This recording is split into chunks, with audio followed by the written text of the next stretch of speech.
Some of those apps can be kind of a pain in the butt sometimes, but we're in it. We're doing it. I think we have LinkedIn Live working right now, and I think YouTube is going live right now as well.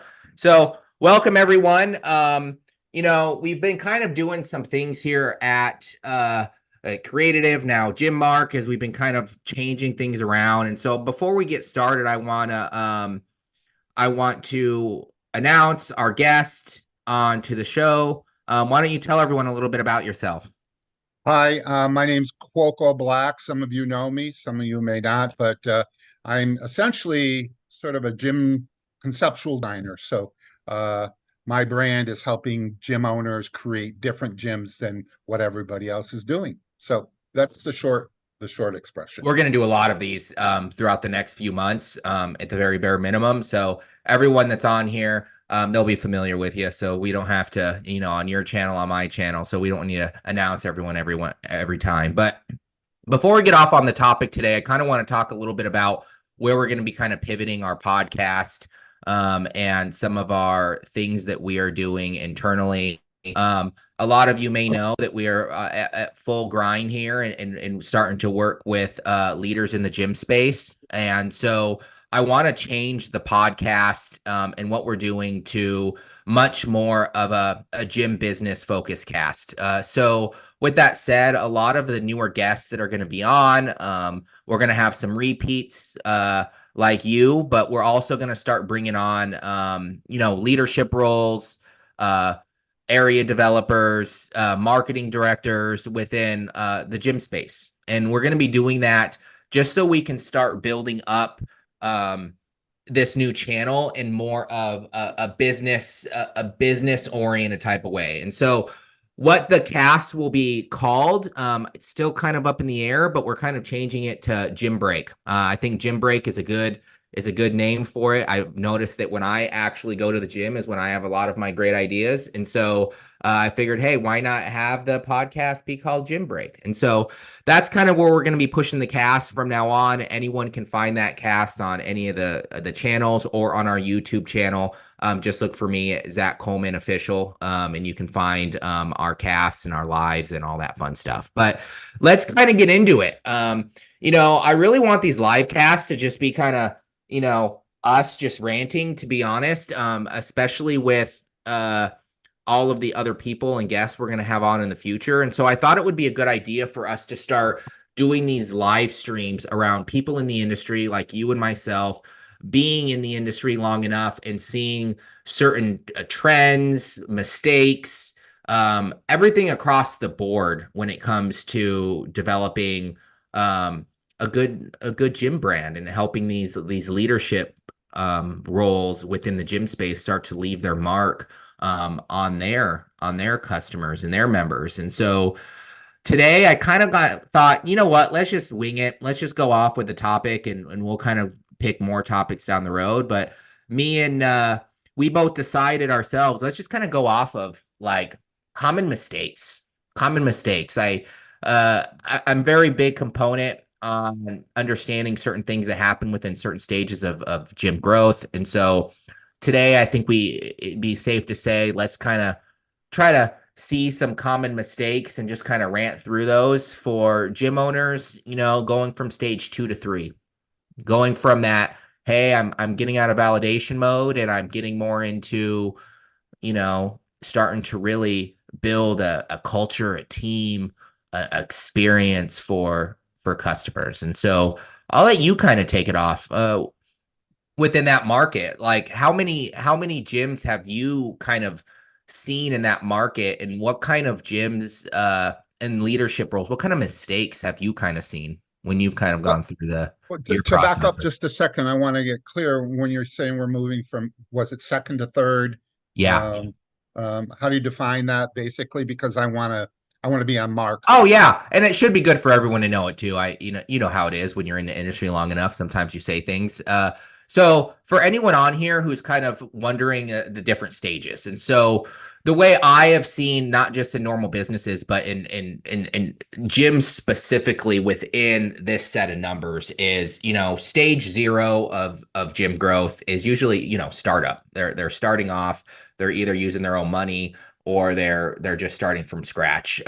Around 250K a year is usually around, I would say, validation stage. That's when they're really just trying to get members and test and figure out services and figure out what they're going to be doing as their main structure. So stage three is usually around 500 to a million. Of course, it's going to be different with every gym, but that's usually the stage. Stage three is usually the stage I see where the mindset shift changes and team culture and experiences and really getting back to their why really comes into play.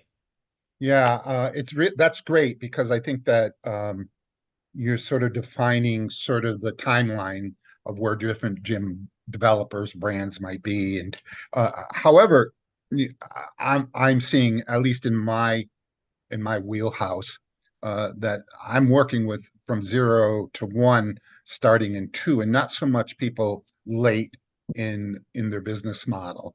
And so I'm seeing both new developers coming into the market and existing gym owners and brands that want to, I guess, differentiate themselves from Early. from Yeah. all the competition. So I'm kind of more in the zero, one to two phase. Uh, Not often, but some of the more established brands have their business models. They've scaled. They're successful at what they want to do. So that's a lane that they prefer to stay in, and I think that's what they do. They're good at what they do. And however, if you don't have your head pivoting at what everybody's doing, there are new people coming into the marketplace that are going to be your competitors. So that's fine if you're in stage three and you have your established brand, but there's competition coming every day from everywhere. And perfect example is I have a new client, a new developer, a woman in Northern California, and she's a dynamo. It's incredible. She is going to be competing against some of what I had called earlier, what I had mentioned previously, up against established brands that everybody who knows their names. And she's coming in and she's differentiating herself along every facet of her business model. She's even developing her own activewear line. And so it's been really interesting because she's tuned in also to the greater culture than the culture of the fitness industry. And this is very interesting because I've argued time and again that one of the biggest challenges gym owners have, developers are, is that they're siloed, meaning they're all sort of doing the same gym model. Hmm. And people who know me have heard me speak about what's called gym better sameness. So the gym industry is essentially doing one of two things. They're doing gyms that look like gyms. And we know green astroturf, markings in the lane, maybe some graffiti, some motivational slogans. We know it. It's fine. You know that's what that whole sort of that lane does, is that sort of gym that looks like a gym. And then there's the what I call the boutique bespoke luxury brands that look like Equinox, who was the first in on that business model. And they're all short of doing that version of gym. So you've got this one lane where everybody's doing a gym that looks like a gym or a gym that looks like a boutique hotel. And you know it when you see it because that's the only two things they're doing. So to go back to this new developer I'm working with, she says, I don't want to do either one of those. So what we're focused on is creating a model, a concept for her that's different than both of them. And I can't get into the details because for every client, I have a non-disclosure. But everything from the lighting design to the color schemes to the graphics Hmm. to the furniture, everything is intertwined along a concept. So the gym is based on a concept, which I won't get into. So one of the things I believe is the future if you're in 0 and 1 and you're going to be competing against everybody else that's at 3, is that you have to have something different. And that's where I think the culture is leaning in fashion, in music, in Hollywood, in automobile, in so many things that are sort of forward leaning, futuristic. And so my developers that I'm working with are trying to get into that niche, a Mhm. concept that is forward from what everybody else is doing. Well, That's that's interesting you say that, because what I take away, these are the demos, and these are just what I see from, an average amongst gyms. I think where you're coming from is this woman who has a gym has probably seen or has dealt with business in some sort of way before. Not every gym owner is going to come in and be fresh. They may have had in other businesses, or they may have done this, and they have learned some of these mistakes somewhere else. And so they're taking them on earlier because they already understand, hey, I need to be different, you know, without necessarily being different. But I think it's quite interesting that you say that, because I think, with what we do with the gyms, yeah, we focus on, you could say from a tangible perspective, it's like, oh yeah, we focus on the graphic design. We focus on making sure that we can create the systems from a team communication and a client communicate, our member communication, and making sure they're accurate. I think large gyms, like you were talking about, like the Equinox, they found a way early on to be like, we need to systematize this. And yes, there's nothing wrong with either way. I think that, yeah, they have to have some design consistency, but I do see a lot of franchisees be like, we want to do it this way. We want to do it this way. And then they end up going off and leaving on their own to do their own thing. But back to your case, back to what you said about the experience. Um, I don't know this woman's budget. I don't know this woman. I mean, you know her and you don't have to say anything, but she probably had a good business plan, and she probably had a good amount of money that she saved up from different ventures to be like, all right, like, I know this is important. I know this is what I'm doing. So yeah, there's nothing wrong with getting out of those stages and doing that stuff early. Uh, but what I do see quite a bit of is, I mean, you deal with clients that focus on the experience of the internals of the gym, but and they find it quality. They find that, hey, we need a position, we need to be different. But then when it comes to the other resources they have, I don't feel like they understand correctly the importance of that experience and the transition of that experience from everything they're doing on the inside of the gym and everything they're doing with all of their operationally. operationally, Mhm. prospecting, the communication, and then and so they, for instance, I'll see, I had a prospect, which I won't say their name, that we were talking to a couple weeks ago, and their general manager did a phenomenal job at getting the gym in the profits. The owner didn't really fit my demo, because the owner wasn't really around too much. He kind of just looked at the numbers, and I see that all the time too. But they they were like, their logo, or not even their logo, but their brand, they had like, we'll just say that they had a name. They were basically saying they wanted to be an Equinox. They were trying to position themselves as an Equinox. The way they did their name and their colors and their fonts and all that, and everything that they did from an experience outside the gym, they said, oh, even inside, that's what they were trying to go after. But the inside looked like it was an old grocery store that had equipment from the 90s, and their their price point wasn't even close, and then their brand was, and their positioning wasn't, I'm not going to say top notch, but it was made by like a fifth grader. And I was like, is anyone going to see this from the outside and think that they're going to have the same experience? They're not going to have the same experience. I just don't understand why they don't see this, why they don't understand these spectrums. And I get it. It may come easier for us because we're in it every day, but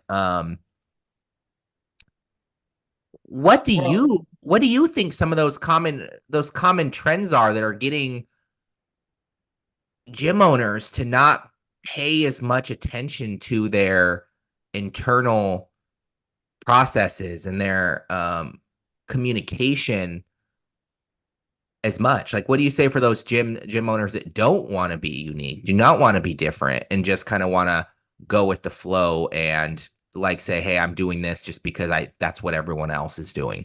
well, I think the problem comes with the vision of the people at the top because they have to delegate down to, staff. And I think, so let me create this scenario. What you're saying is that there's a disconnect between the messaging at the branding and operational level and the vision or the design, if you will. So the you've got your sort of forward facing club, which is the visual experience. And then you have your operational branding, sales, marketing, Hmm. all of those experiences. And so what you're suggesting, and I think that's part of what's great with this podcast, is that what we're trying to help gym owners do is bring those into alignment. Hmm. That the forward facing design and experience of the club should also be synonymous with the whole consumer customer member experience Hmm. in the sales and the advertising and the marketing and walk through the club. So I think the luxury brands like Equinox, they follow the hospitality industry on that. And I think the hospitality industry does that well. And I think that's one of the advantages uh, those types of clubs have is that they're really more tuned into the consumer experience. Whereas a lot of people, the sort of the developers that you're talking about, don't have the experience in that lane, and I think that's one of the success stories of sort of the upscale luxury brands is they're tied into the hospitality model. So I think where the schism happens or the fracture is, what happens is gym owners and developers, where do they go to see what they want to do to create a gym? Well, they go to the internet and they look at all the other gyms and what they're doing. And so what happens is the fitness industry, as I said, you're seeing one kind of model and another kind of model. And so people go to that and they're trying to connect the pieces independent of the relationship that those pieces have, the branding and the experience and the design. So I'm going to give you a perfect example of where the schism happens. Recently, I've been posting on Instagram and on LinkedIn this trend. So you're talking trends, you're talking this trends of people doing their gym lighting with the hexagons. All these gyms, 1, 2, 10, 100, 1,000, 10,000 gyms all over the country, all over the world, using these hexagon lighting fixtures. Well, why would a gym brand want to copy a lighting fixture that 10,000 other gyms are using because it's cool? What does it say about your unique marketplace positioning? Not only that, the same lighting fixtures are used in pizza parlors, automobile dealerships, barber shops. And so what happens is people go to the internet, they see something that's done in a gym and they adopt the pieces. And that's, I think, what you're leading to. And maybe that's the value in this particular podcast is that people are picking out pieces, but they don't have a homogenized sort of Strategy. integrated, Yeah. yeah, strategy. And I think that's what it is. And the biggest problem is the internet because people go to the internet and say, oh, I'm going to do it like this. And that's why all the gyms that look like gyms are because everybody's copying what everybody else is doing in their gyms Well, without, and there's nothing wrong with the phrase. I don't think there's anything wrong with the phrase like if something works, do it, just make it better. I think that that's common, especially for any business owner who's like, hey, I'm learning as I go. But I think there's a fine line, like you were saying, like I see a lot of gym owners, even when it comes to getting prospects in the door or getting new employees that are oh, like just bring me 10,000 leads, spray the wall and just call everyone in my area. And from my perspective, that's not a leadership mentality. It's like, oh, don't you want to provide this experience? And that is kind of branding in a nutshell, right? I think that most with in today's day and age, we saw the web 3.0 phase come out where print went kind of downhill, but it actually became more luxurious because it became more expensive. Now we're seeing so many people work from home, gyms are starting to go back up, and people are like, I need to go somewhere. Like I need to go somewhere where I can have a community of people that I can be sane. I can be out of my house or I can be out of my situation. And so positioning from every aspect, from the way the gym looks to the way the gym feels is how you're going to be different. You don't necessarily have to have a completely different model or different offers than everyone else. Just make them make them unique around what you want to provide to your members. Yeah, and again, I think the vision has to come from the top, Yeah. and you need the right people, sort of, let's call it C-suite, that have that vision. Is that we need to focus on where we're soft or where we're weak, or who's coming from where. And again, you have to have your head on a pivot at what everyone's doing, and it takes time. And so for a small independent gym, that's hard to do. They have to get up and open. Mhm. So it's interesting because there's different levels of doing that. That's just it's this copying the great ideas and saying, okay, we're going to do this, this, and this. And then once you get into your level two or stage two, what you're saying, for example, I have another client in Peabody, Mass, and they went on the internet. They were shopping around. They saw what we were doing, and they said, "Yeah, this is what we've been talking about." Is they said we need to pivot because they're competing same thing against the bigger brands. And so they brought us in. And here's a great story: is they brought us in, and we started developing their gym. And within 6 months, they drove membership from 100, let's say a year, sorry, from 100 to 300. They It was just incredible. I'm surprised. They went from 100 members to 300 members. It's a small club. They increased their price point, their membership fee. They tripled their personal training staff. Not only that, after a year, now they're ready to scale to the next space, knock down the walls and grab more space. But everything has been done because it was their vision. They Mhm. said, we don't want to be another gym, that we don't want to look like an Equinox. We don't want to look like a gym. We need our own concept. And so they're sort of savvy in the sense they understand bringing those two in a line: the branding, the experience and the staff, the personal trainer relationships, how do they communicate to the public, and the design. So they're segueing nicely, bringing that together. I like leading that to the biggest mistake that I see. Um which is what got them there isn't going to get them here. Because you do see with the internet and with everything and with marketing in general and just marketing, I think that there's numbers behind it, right? They can go, oh yeah, bring 100 leads in and we'll be able to have a conversion rate. I had a I had a client last week. We were talking, and we do something very similar as you, but we focus much more on the visual. We don't work on the exhibit design, but we make that cohesive with the experience of inside the gym. We try to make that same experience, not just for the customers, but for the team, right? Building that vision, building those values, building those graphics around how they're going to communicate with their audience. And not just that, but reputation.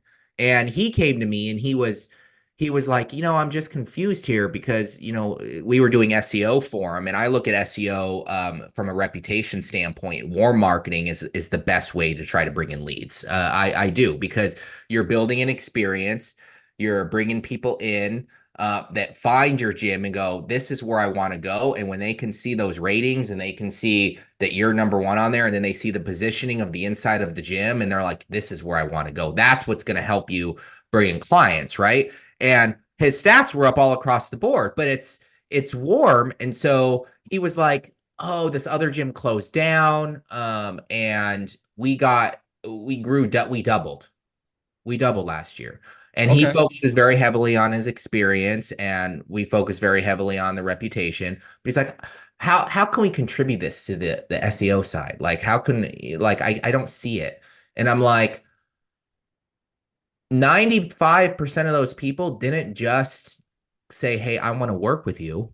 They went online or they picked up their phone and they first looked for gyms, and then they found yours, and then they saw the experience that you provide and probably dealt with the customer service. That doesn't have a number.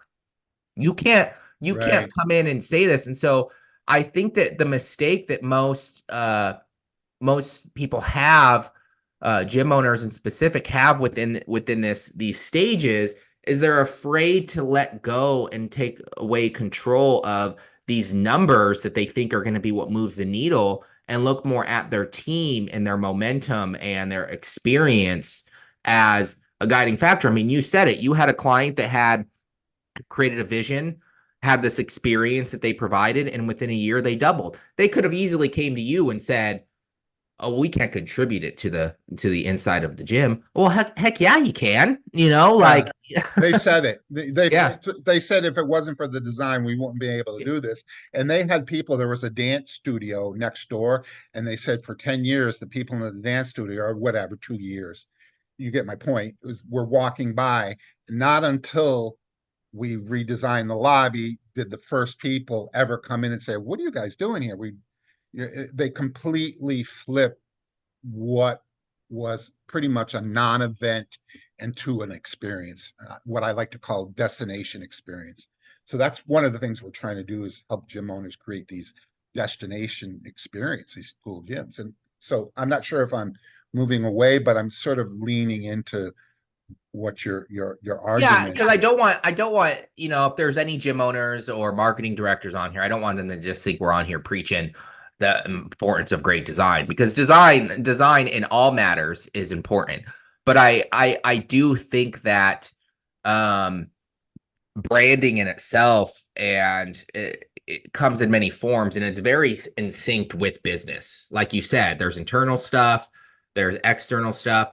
And I think people need to, the mistake that most gym owners make is they're not able to allow themselves to realize that these are the things, and being unique and positioning yourself around your vision and aligning that with your team and your partners like yourself.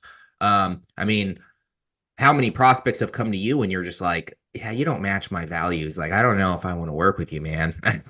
Oh, I all the time, people. But let me ask you a question. So, devil's advocate, if you had the ability, and this is for the podcast, people are listening, if you Mhm. could um, provide your followers, your listeners, with the most direct, let's say concise takeaway from today's podcast, is how do you let them understand the importance of the operational branding, experience from your side into the design forward facing interior? What's the best way that you might communicate to your followers what they might think about after listening to this podcast about how to? I would say honestly, it comes down. I'm not going to say it's hard, but sometimes it is hard to comprehend this. It comes down to leadership.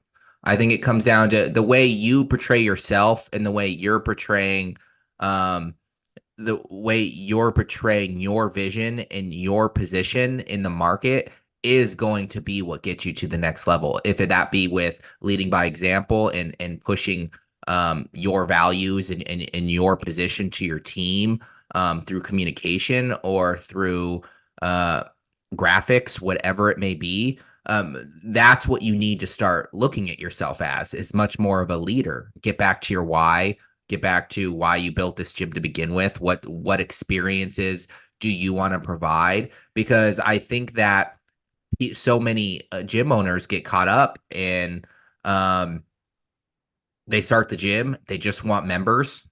They have a very high churn rate, and they're like, "We just need to bring more people in." It's like all about it becomes all about the money and less about the experience of the reasoning they opened the gym to begin with. And that may have been a little over the top, but I think that if owners were able to rely on themselves to follow what they really wanted their gym to be, their ethos, then I think that instead of just looking at that dollar sign or looking at, oh, I just need to bring someone in because I don't want to delegate this out, I think that that could be a good start to making it to that next stage. Did that answer your question? Yeah, well, I'm sort of playing devil's advocate for your listeners, trying to um, provide them with concise sort of advice about how to best approach this very succinctly. Do A, B, or C, or this is how you Oh, should be I, looking I at would it. say I would say at the end of it, I would say start with your go back, look at your positioning, work on your positioning, because that in itself is going to be the deciding factor on how you build those experiences. So work on your positioning, if that be visual positioning, messaging, values, all that stuff. Work on that first. That's kind of your foundation. I would actually say that those things probably changed a lot since you first opened the gym with who you are. So it's probably and what you've learned. So that's probably your first step is either rebrand or start actually focus on that positioning in that visual position. That would be probably a good first step. And then I would say Yeah, after that, then comes the experience. Then comes, all right, now that we have that, we now have kind of the foundation set up to work on the experiences inside the gym, work on the experiences outside the gym. I mean, you and I have talked about like, you're like, oh, when I create a gym, if they already have like their guidelines and their vision and their plan and all that stuff nailed down, like it's so much easier for us to create from their vision, right? Instead of just trying to hack all these things together. So I think that's a good first second step. Then focus on the experience, internal, the actual gym, the external, the website, the way that they're marketing, all that stuff. And then number three is just reputation from there. I would say that from there is when they could start really focusing in on like who are the members we really want to keep? Who are the members? Not going to say they're going to let go of members, but who are we really starting to market to? What are the types of yeah. offers? What are the types of Focusing classes? on the target demographic. Yeah, one Yeah. of in my sort of, I'm not going to say this as a closing statement, but one of the things that I decided to do when I got into the industry is I saw what everyone was doing, and I knew I wasn't going to kind of push my way through the scrum.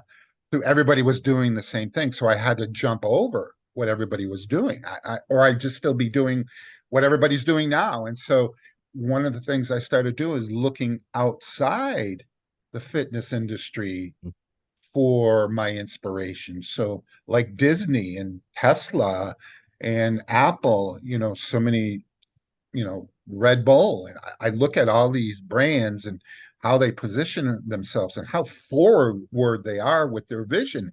And Mhm. so I sort of help the developers I work with to get into that lane and get them out of thinking gym and get them into thinking like a forward vision.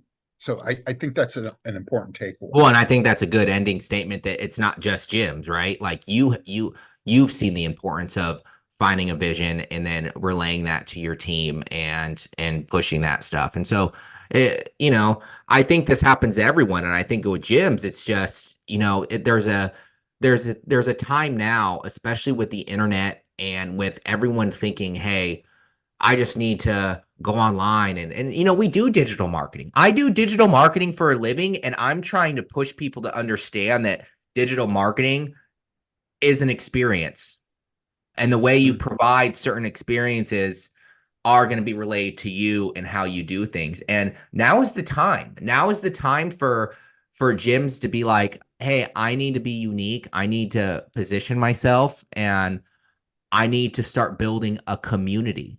Stop trying to think that nothing against wanting to have gyms all over the world or to be well known, but you have enough in your local market, enough people in your local market, start small, like say, hey, like let's find out who we really want to work with and start here before you try to expand. I've talked to too many gym owners that are like, oh, we have 3 locations and we're making 200 grand a year. I had one about 6 months ago and I'm like, you have 3 locations, you're making 200 grand a year. Nothing against you, man, but I think you need to step back a little bit and reassess this. You're gonna have too many expenses at that point. Focus on quality, not quantity. You know what I You know, mean? let me suggest this for your followers in the podcast is maybe you and I could collaborate on some sort of simple outline, if you will, and maybe provide it in one of our next podcast of, all the talking points from today's meeting and maybe put it up there and say, do A, do B, do C. Like, for example, you talked about, digital marketing and how you can be differentiated. So, and then I said, well, look outside the fitness industry. So maybe we can give some metrics or benchmarks of what people should be looking for who are going to continue following you in the podcast. No, I agree. I think that could be, we could come up with something, some stats of some sort. I'd love that, that we can work on together to kind of show them the importance of this stuff, since you and I have preached already, like branding is really hard to show numbers, Yeah. so how can we show averages or other gyms that have been successful, that have focused on that Well, have we can focused put it on on your website. yeah, we can do that too. We're Yeah, gonna yeah. I think another subject we should talk about again in the future, I know we're running out of time, is brand IP, intellectual property. So, and I think that also segues into your side. Oh, So, it does. It does. We don't do too many naming. Usually the gyms we work with, they're already at a point where if they rebranded their name, it would be very bad for reputation. Not bad for reputation, but it'd be kind of almost starting over.